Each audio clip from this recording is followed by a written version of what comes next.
Welcome back. It's still the morning brief, your perfect morning starter, and the very first for the year 2026. It's been an interesting one so far, and it's bound to get better. Speaking of which, let's begin looking at what transpired in 2025 and how it will shape 2026. But let's begin by welcoming our very own colleague, Mr. Wale Fatade, who joins us now on the program. Mr. Fatade, Happy New Year to you. Happy New Year, Bukola. Yes. Good to be here. Good to hear your voice. Happy New Year to you, Kyle. What happened to Jeffrey? Indeed. Congratulations. We made it. And Jeffrey will be joining us again tomorrow on the show, by the way. Okay. But let's begin with what we're missing in the year 2026. By now, we would have been reviewing the president's New Year message and the outlook for 2026, but we do not have it. How does that tie well with the New Year? Well, the president is away and don't even know the specific country he is at the moment. They just told us Europe. And I think based on the classification that we use, Europe could be 43 or 49 countries. So maybe our president will touch all the countries or is in one specific country. But speaking of the president message, one of the president's staff or aide posted it on Facebook earlier this morning. And I saw that. Maybe that's the way they want us to access it. And I think public communication or political communication is very important. Perhaps our president feels or felt there was nothing new for him to tell us. And I'm not really sure. Probably you are bothered because that's our job as journalists to report such things. I'm not sure Nigerians are missing the president's message, as it were. I think we got bigger fish to fry than being bothered about the president message. That's what I think. Because I've not been seeing anybody. The trend has not been that where is the president message. The trend has rather been where is the president, not where is the president message. So if we can't see the president, I'm not sure Nigerians are so bothered about his message. But one of his aides actually posted it earlier today on social media.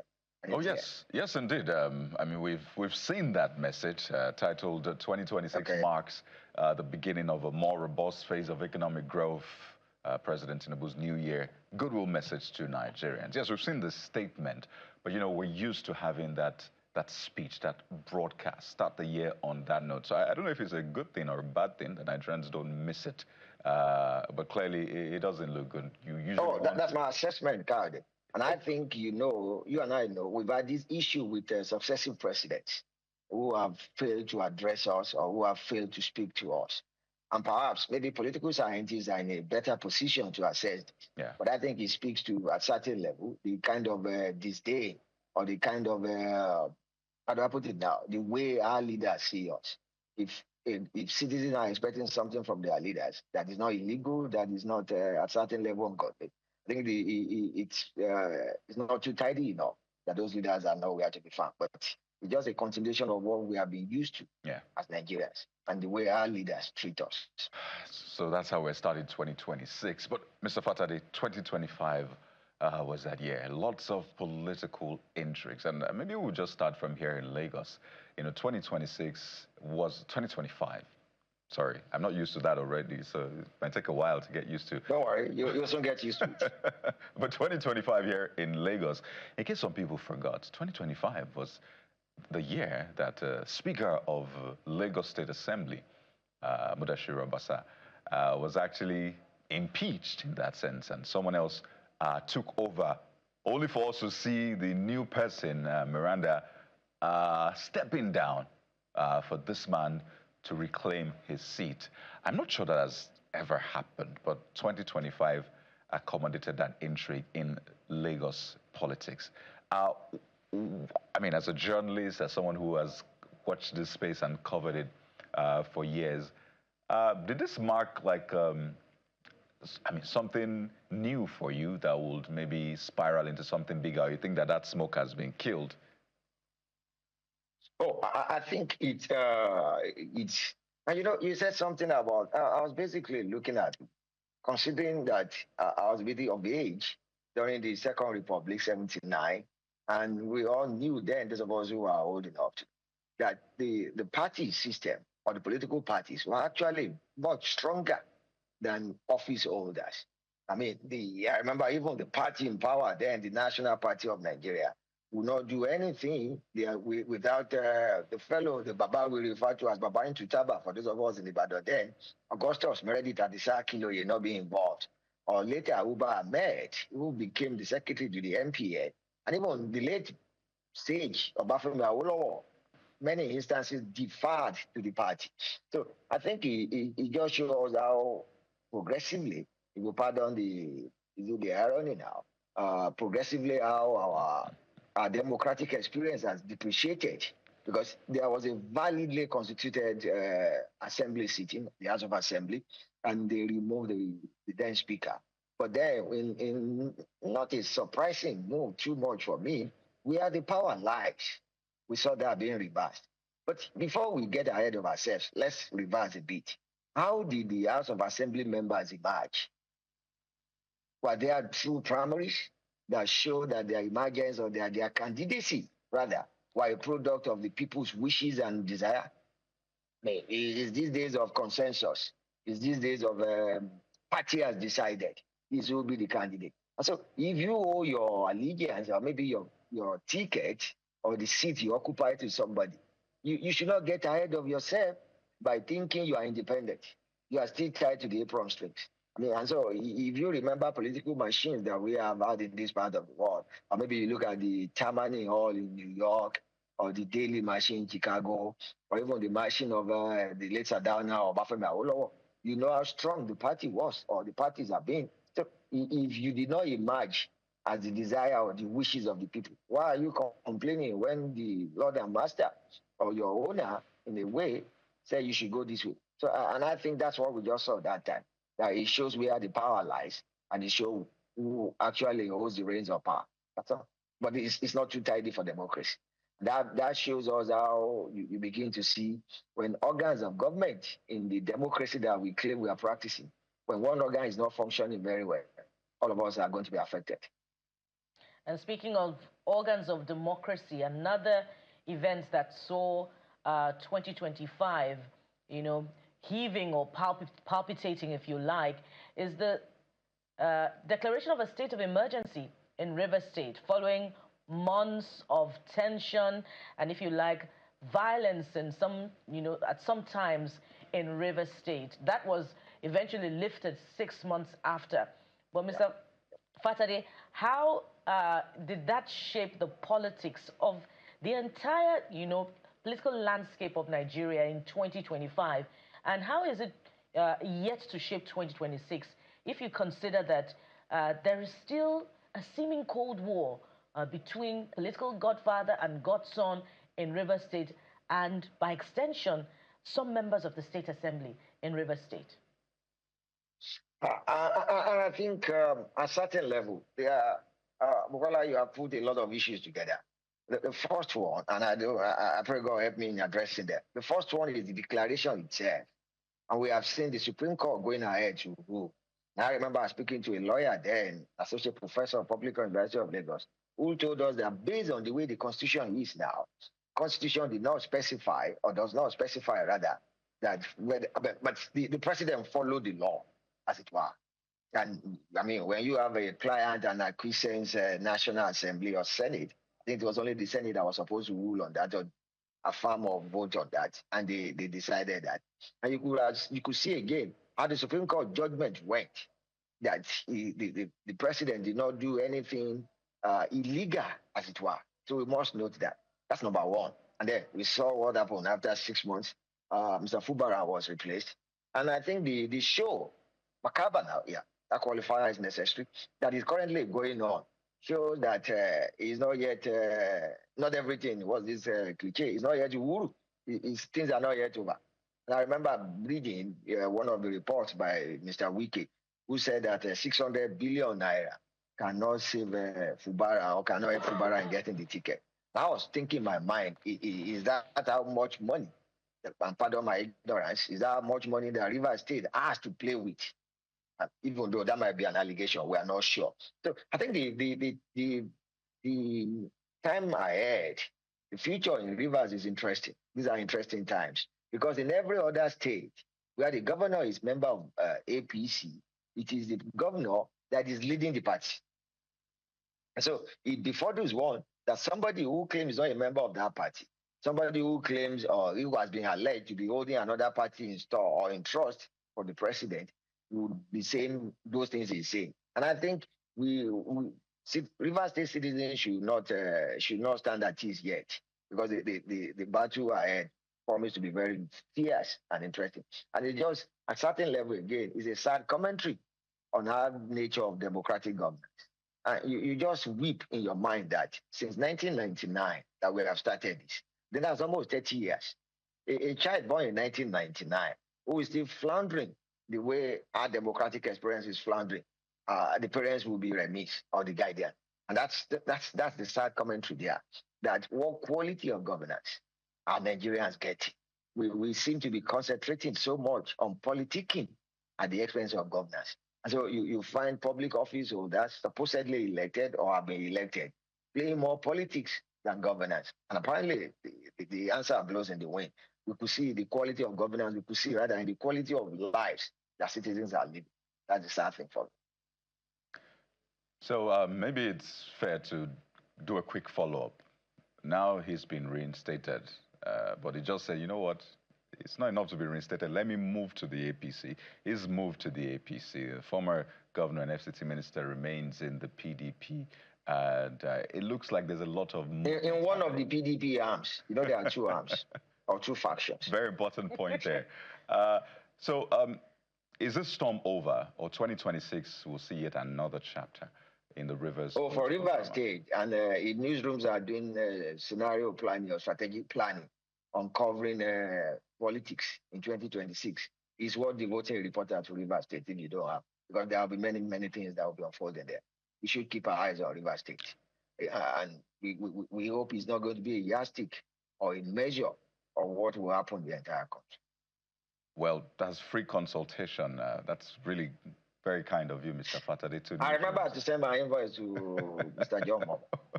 Not us. We already have cross-board. That's what I'm sending an invoice because you got it first, so it's hot and fresh. You really? Well, no worries. You can send it over. We'll share it with those ones who are taking the advice. Yeah, that's why I mentioned the CEO himself. He deserves to. He should be the one. But you know, 2025 also saw a lot of intrigues in the education sector. I mean, we can talk about politics all day, but you know, politics affects real-life issues like education, the economy. And one of the major talking points for 2025 was that incident with JAMB, where it admitted errors in its results. So let's take a listen to the JAMB registrar, Professor Loyede. Today marks a moment we shall not soon forget. A day that should have been filled with celebration for what was, until recently, regarded as our most successful UTM exercise. Regrettably, this joy has been overshadowed by an easily avoidable error by one or two persons.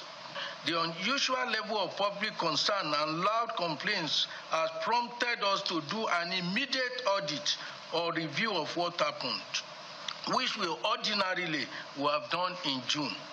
I want to make it clear that our review and investigation revealed that there are grounds for the complaints about our 2025 UTME result. 5 states of the Southeast were affected, but in terms of number, over 200, all of them coming from Lagos State, were affected, but 173,387 from the Southeast states. In clear terms, in the process of rectifying the issue, the technical personnel deployed by our service provider for LAG, Lagos and Southeast zones, inadvertently failed to update some of the delivery servers. Regrettably, this oversight went undetected prior to the release of the results. I appeal to the candidates and those affected by the error of our system to accept the explanation I've given as the truth on this matter. I apologize and take full responsibility, not just in words.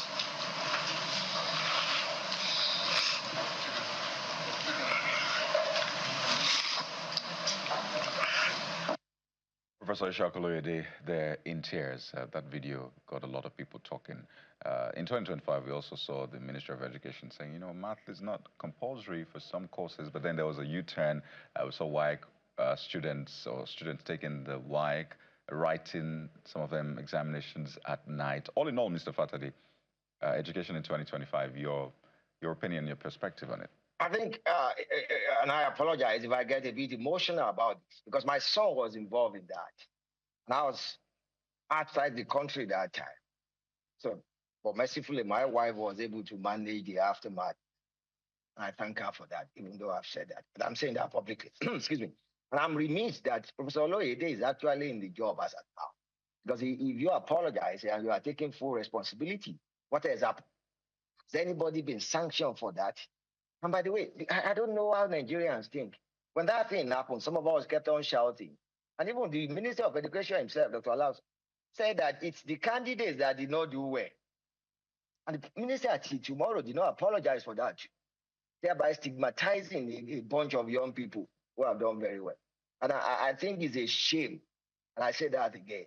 But because we have raised the bar so low, or we have reduced the bar so low in Nigeria, that's why a mere apology and shedding of crocodile tears, that's how I put it, we think that suffice for the lives that have been affected. And apparently, and I hope we have not forgotten, a candidate committed suicide because of this. This is more than a gaffe. I mean, I remember in my son's school, the parents actually had to come together. Remember again, they were preparing for school start, or they were already writing their WAEC exams, the SSC exams, when these results were announced. Now I can say this publicly. The first time that result was released, my son said his score, the score JAMB gave my son was 164. And if I do not know anything, they said my son scored 41 in March. I told him that's a lie from the pit of hell. That could not be his result. And by the time the exam was, he was one of those who was asked to sit down again, to sit for the exam again. He got 362 and he scored 94 in March. Until tomorrow, my son will insist that he should have scored 380 based on what he was doing. And by the way, without mentioning the name of the school, 88 candidates were presented for UTME the first time in my son's school. By the time they were asked to redo it again, I got the record there. 60 of them scored 300 and above out of 88. And the least in that school was 270.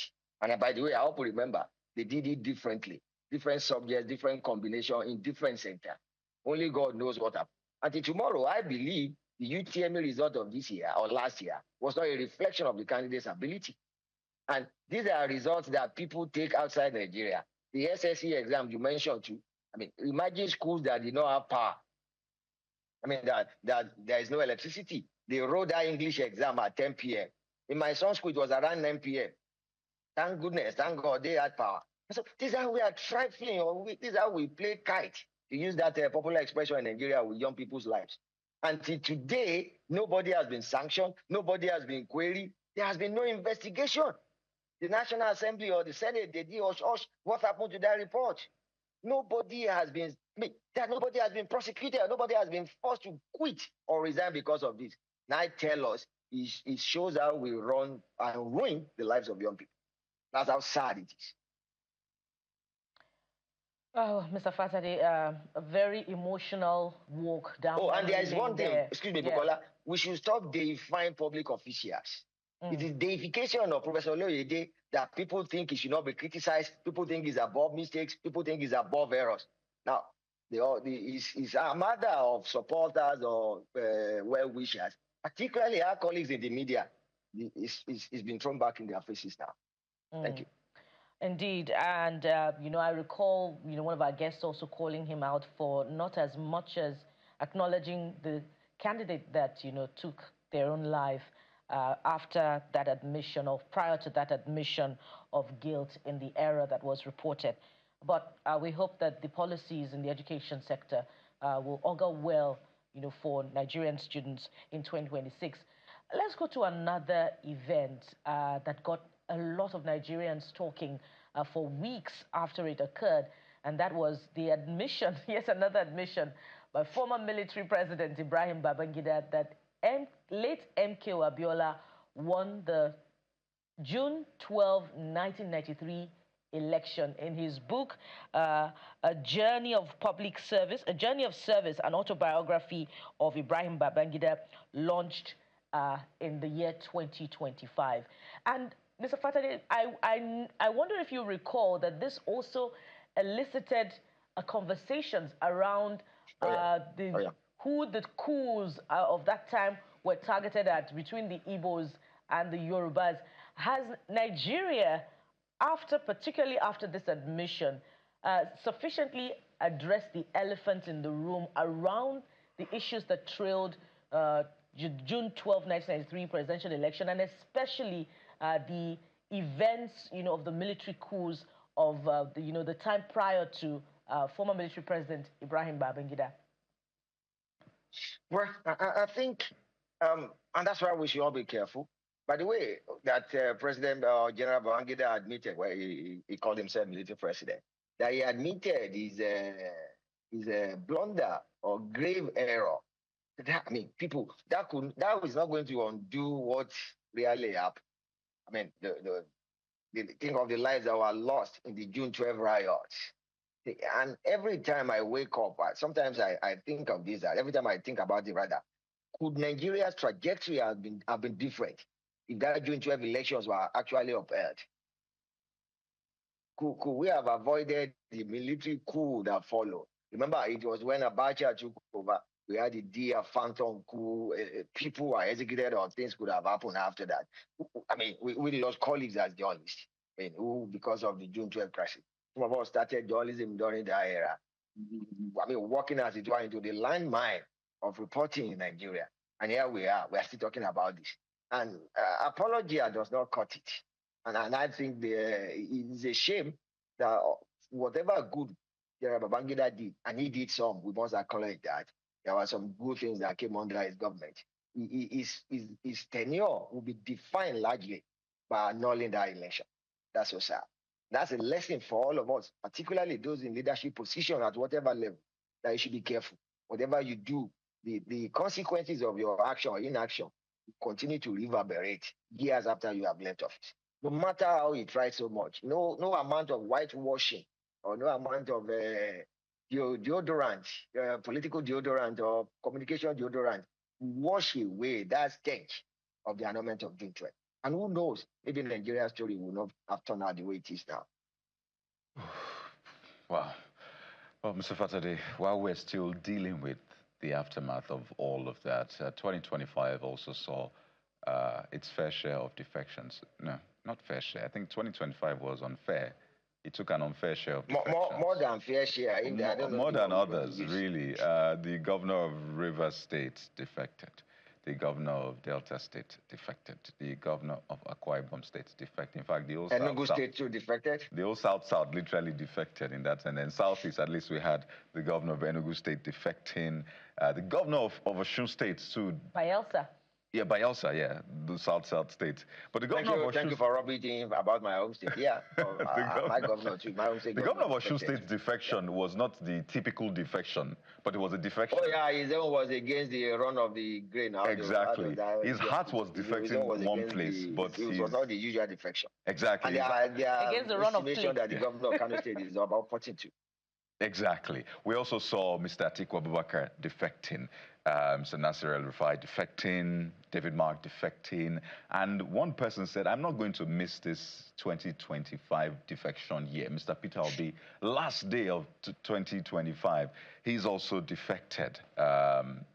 So yes, this year, or last year rather, was a year of defection. When you look at all of the defections, do you think it was for the good of the people, the good of democracy, or what exactly? Oh, even a new fight or a new need rather knows that it's all about personal interest. And I think you remember I alluded to that in one of my sessions on the morning brief where we were reviewing newspapers, that a colleague of mine owns the copyright for it, that Nigeria actually runs a one-party system, that the party in power is the first 11, that the other people in the other parties, they are on the bench.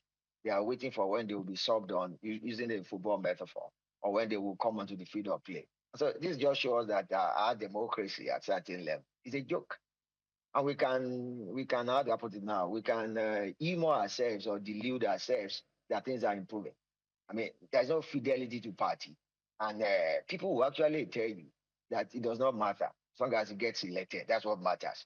Now, the question you begin to wonder about, or you start asking is this: what are the differences between APC and other political parties? Why could you not join together?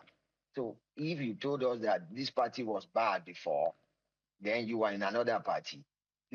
How come you now found that party rather worthy of your presence? That's number one. Number two, you are actually untruthful. You are actually someone with low integrity. If you are given a mandate on a party's platform and you carry that mandate to another party, and people will tell you, yeah, it was just elected, the party does not matter. No, people vote for different parties for different reasons. So it could be that they are voting against party A is based on a protest against party B. So now when you have won on the platform of party A, you carry that mandate to party B. And there's no sense of shame. And the other painful aspect of it is that even citizens are now outraged. They are not bothered. They see it as something normal. And so it is what it is. We get what we are getting. And as you said, the first 11 will still get more players as we are going. There you go. And we don't know what 2026 holds, but we'll see. And I think the people will then make their choice come 2027. But Mr. Fatali, there's so much more to cover in 2025. We'll take a quick break now. When we return, Natasha Akpabio, the senator from Kogi State and the Senate president, that drama was a major one in 2025. And it still continues in some sense. So stay with us. We'll be right back.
Channels Television.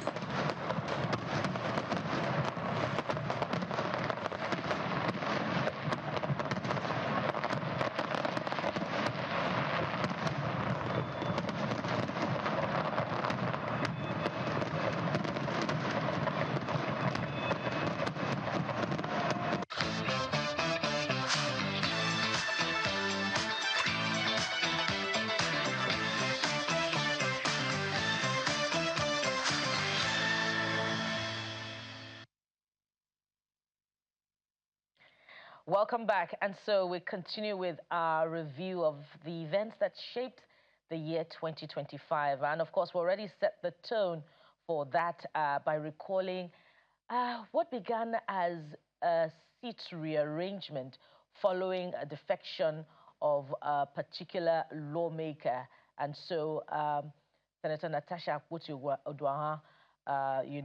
began, to vent, and she alleged sexual harassment allegations against the leader of the Senate President, Senator Godswill Akpabio. And that sent the nation on an emotional roller coaster for months.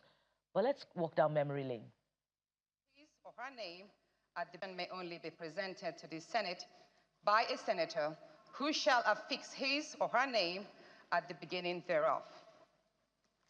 The petition is in my name against the President of the Nigerian Senate, His Excellency Senator Godswill Akpabio for sexual harassment, abuse of office, and malicious obstruction of my legislative functions. You may recall, sir, that on Friday in Arise TV, I did make some statements.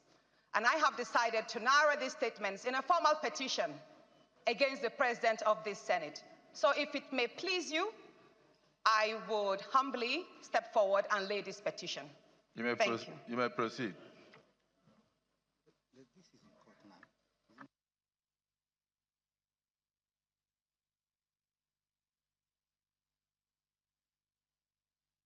Senator Natasha Akpabio there, the senator representing Kogi Central.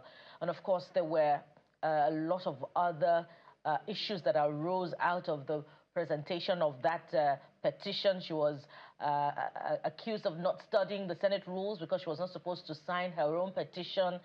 There was a Senate hearing during which a former minister, had a clash with a senator, Senator Nweboye. Unwholesome words were spoken. But right after that, Mr. Fatade, we have seen Senator Natasha inviting Senator Godswill Akpabio to her own event in Kogi State. So what are the lessons that we have learned? We even saw towards the end of the year, Senator Godswill Akpabio congratulating Senator Natasha on the celebration of her own birthday on the floor of the Senate. I believe they're birthday mates, by the way. But what are the lessons that we learned from this months-long battle between Senator Akpabio and the Senate leadership? Mr. Fatade. Thank you, Bukola. By the way, the Senate President congratulating senators on the floor of the Senate is not peculiar to Senator Natasha. Without any disrespect to whatever has transpired, is a regular thing. If you have watched the National Assembly proceedings or have witnessed it live, they usually do that. But the lessons for me is that when Nigerian politicians are fighting, citizens should be careful in taking sides.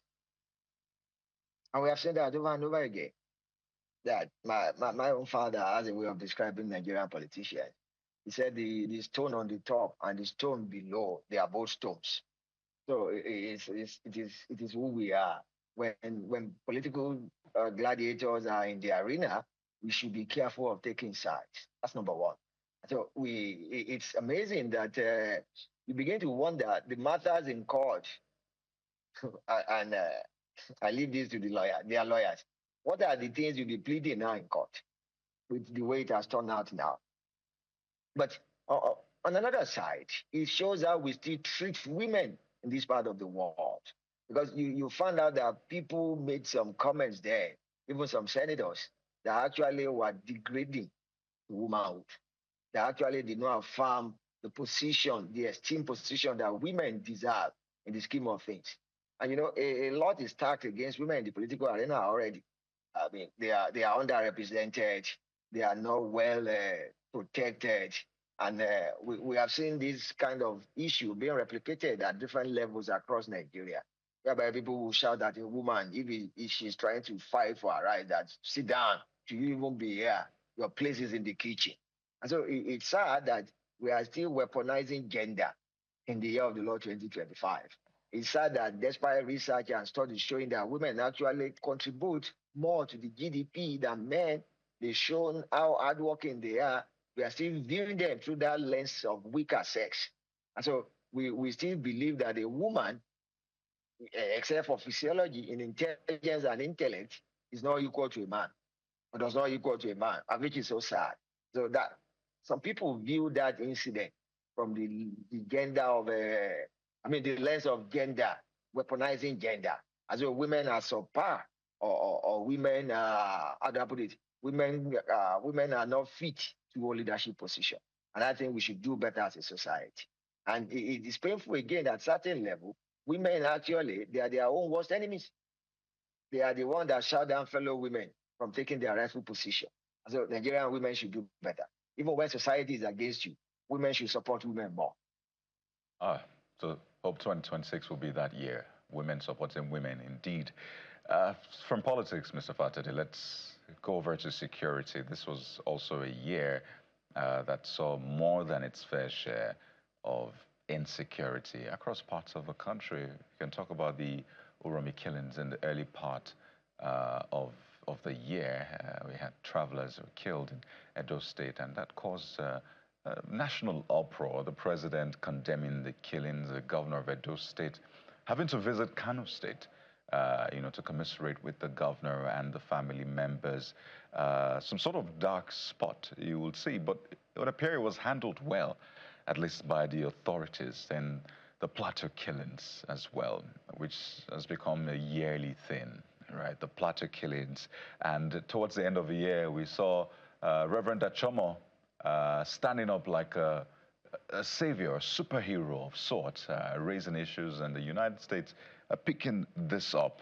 Of course, we had the Benue killings as well, the Yelawata killings, the abductions, the large-scale abductions, over 300 in Niger State, the attack that was live-streamed in Kwara State. And I think if there's anything we've spoken about a lot in 2025, it would be insecurity.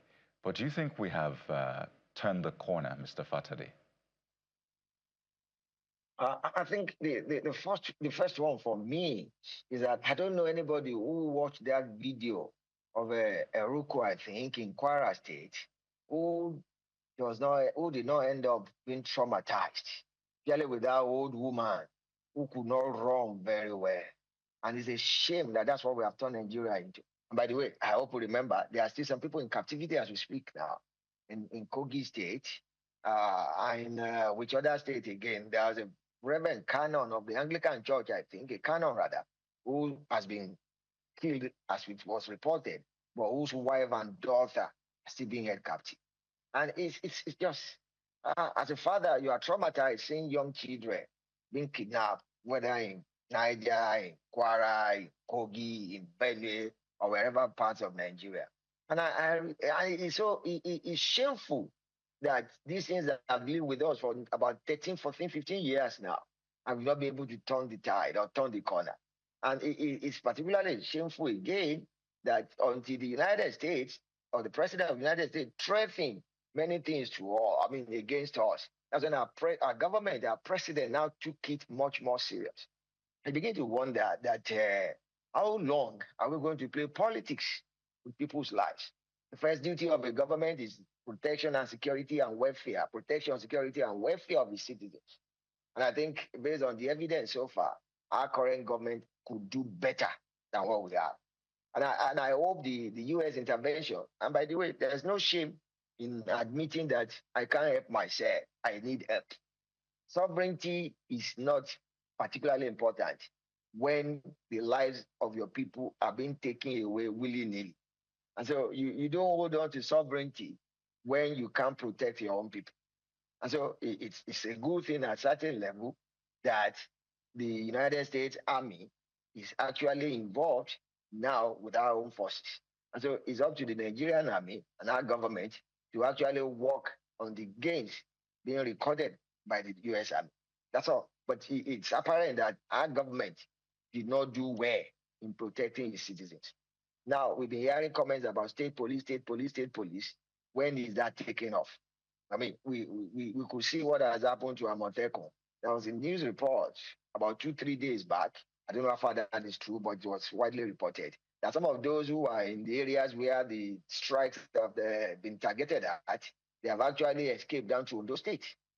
How possible that is, nobody knows. So we just show that all hands must be on deck, and governments at all levels should do better. The evidence tells in our faces. But I do not think, to now cap that up, I'm not sure we have turned the corner yet. I don't think so. So we should not rest on our oars. The government should do more. And, it would be remiss of us to talk about the politics, the political high points of 2025 without also looking at the management of other aspects of our national life, and the implications for the type of governance that we're experiencing. And so we recall the disasters that occurred in the year 2025, the Mokwa floods that saw death toll exceeding 150, I believe, the boat mishaps that were recorded in some states of the Federation, including Sokoto. And just days ago, an unfortunate accident on the Mako end of the Lagos-Ibadan Expressway that saw the death of 2 aides of world heavyweight champion, British-Nigerian Anthony Joshua. And so does this place, undoubtedly so, by the way, a question mark on the type of, the outcomes of the governance that we're experiencing, Mr. Fatadi? I applied that expressway, or whatever it is, what we can call it that, applied it on Saturday, 28th. And when I was coming to Lagos from Abeokuta, where I went for a function, the outbound Lagos was already heavy. I mean, it has built as far as the Oworo area, Oworo axis, solely because there was an articulated vehicle that had an accident earlier in the morning. Now, remember, the gentleman I gave a ride to told me that has been there, or that happened in the morning when he was leaving Lagos for Abeokuta. And so we should do better with our response time. And if we do not know now, when that road was completed, I remember telling my friend who were on the journey together that there will be more accidents on Lagos-Ibadan Expressway. And I'm no road specialist, I'm no transport specialist, but based on the attitude of people, based on what I see that happen. I mean, remember one day that people could not get to your studio, or many, I mean, there have been days that was one day I was supposed to have a program in Ibadan. I had to turn back because I could not access the expressway. And so it's high time, whether we are going to deploy cameras or monitoring cameras or whatever we are going to deploy, we need to take special interest in the Lagos-Ibadan Expressway. And as of today, by the way, that's the only functioning road in the Southwest. The rest are under construction, or either under construction or have been abandoned. So we need to, we can do better. It's so painful what happened to Anthony Joshua and the other people.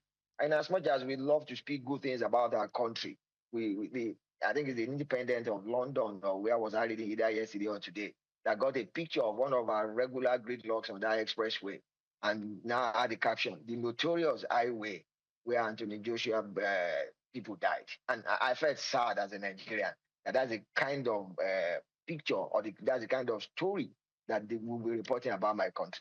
But on the other side, that's a fact. And so whether it's the FRSC or what have you, and at a certain level again, we were coming to Ibadan on this December, and we were nearing Ibadan when I just saw there was this long convoy, the traffic backup, as Americans would say, was so long, and I was like, what's happening? It turned out that it was the policemen that actually put logs of wood on the expressway and were supposedly checking vehicles on an expressway. I mean, and so if you do not know the road very well, you are not sure there are checkpoints along that area. The Lagos-Ibadan Expressway is notorious. By the time you leave the Gumaragi village, there's another detachment of policemen, Federal Highway Patrol, they call them. I mean, why should we have this on the expressway? I mean, unless there is a specific threat that you are trying to nip in the bud. These are things that make that road. And lastly, for me, the culture of driving. People say we don't have a culture of driving. We do. It's just that we have the bad culture. The culture of driving on our roads is terrible. And hopefully the ban on alcohol sachet, will take effect today. I still can't wrap my head around the sale of alcohol in our motor parks as early as 5 a.m., 6 a.m. I mean, you guys are people that leave home very early. I can't understand that the people we have committed our lives to. There's a group in US called Mothers Against Drunk Driving, MAD, MADD. The group of people, professional drivers that we have committed our lives to, that drive people, we allow them to or buying whatever, the sachet alcohol. That's what they take early in the morning. It's just an irony, isn't it, Mr. Fatade? And we forget that driving is actually a privilege, but in this part, you just treat it like my own father, who taught me how to drive, made me realize that anytime you get on the wheel, might be your last if you are not careful. If you're not careful. But Mr. Fatade, so there are issues that fall under clear categories: politics, security, governance, but there are those we just describe as major trends. Take, for example, the Kwam 1 incident, which I don't know if the plain one. Yeah, the plain one. And this is right here. These are things that make us Nigerian. That's all. It's a peculiarly Nigerian thing. You can't find out elsewhere. So I tell you that. After we had Kwam 1 and there was a lot of back and forth, we had what a lot of people describe as Quam 2, yet again, a female passenger who was dragged off a plane. And, you know, that also caused major debates. We had just recovered from, you know, the music maestro standing in front of the plane over the back and forth. And this one happened again in the most unsavory manner. And Mr. Fatade, there was a third one, which some described as Quam 3, a man being dragged off an Enugu air flight. So, yeah, we had our fair share of air issues. Thankfully, no air mishap. So if this is at least what we deal with, it's okay. That's a much more plausible thing. It's a much more positive thing. Indeed. Than your Quam 1, Quam 2, Quam 3. So it speaks to attitude, I think. The fact of your country not qualifying for World Cup. Despite your speech, Mr. Fatade, which was not qualified as big yet. as a mango seed or a pawpaw. Never say never. But that's not all, Bukola. Oh, we also you open on the DRC petition. You did not qualify, or you did not because you do not deserve to be at the World Cup. That's all. And we saw, you know, speaking of trends, we saw some emergency movie producers coming off of the exchange between the Minister of the Federal Capital Territory and that, you know, naval officer over a land matter. We saw that one also. Miss out that? Yes, indeed. And the renaming, not forgetting the renaming of the popular Charlie Boy bus stop in Ogudu, Lagos, to Bado bus stop. So just tie those two events together for us as we begin to wind down. I think for the naval officer and that of the FCT minister, it just shows that people forget their briefs, people forget their limits. I do not think it's the job of a minister to be physically enforcing such things. And I do not think, again, it's the president that should have intervened in that matter, kept it. We don't know where it has stopped to now. I mean, where it stopped. And I think for renaming of Charlie Boy bus stop, it's all politics. The question you should have asked is that those bus conductors and drivers and passengers, have they warmed up to the new name yet? Big question, Mr. Fatade. You can call it anything you want to call it. But what do the people still call it? Very important question, Mr. Fatade. Maybe we'll take a bonus as we wind down. I think one of the talking points was also what happened between Two-Face and his wife, the divorce, and then the new bride in town, and then the controversies that surrounded that as well. So if Two-Face or Two-Baba now, if he's not trending when it comes to his music, he's trending because of his women. Yeah, the African queens in that sense. But Mr. Fatade, you know, I think we must mention one of the biggest losses in 2025, the loss of former President Muhammadu Buhari. He wasn't expected for a lot of people. So at a time when a lot of people had gone past that stage, I mean, when he was president, when he had the health scares, that came up. But he was out of the woods. He was resting, and that happened. So final words on this, Mr. Fatade. Well, for me as a Christian, I believe in the words of the Bible that says our lives and times are in the hands of God. We don't know who will die next. But I would have loved the former President Buhari to be alive, to see what is happening now, especially with the Attorney General, I mean, the nation's chief law officer under him, facing a plethora of charges. And I think the Yoruba saying that, don't worry, when the day has been fixed, it will soon come. There have been many more things that will come out from the under about the Buhari government. Nigeria should just be patient. Yeah, many more. A fine way to wrap it up. Expectations, patience, and of course not forgetting where we emanate from. We must thank you for sharing your new year with us, Mr. Wali Fatade, on this one. Mr. Wali Fatade is a journalist, our very own colleague. Thank you. A pleasure. For your time.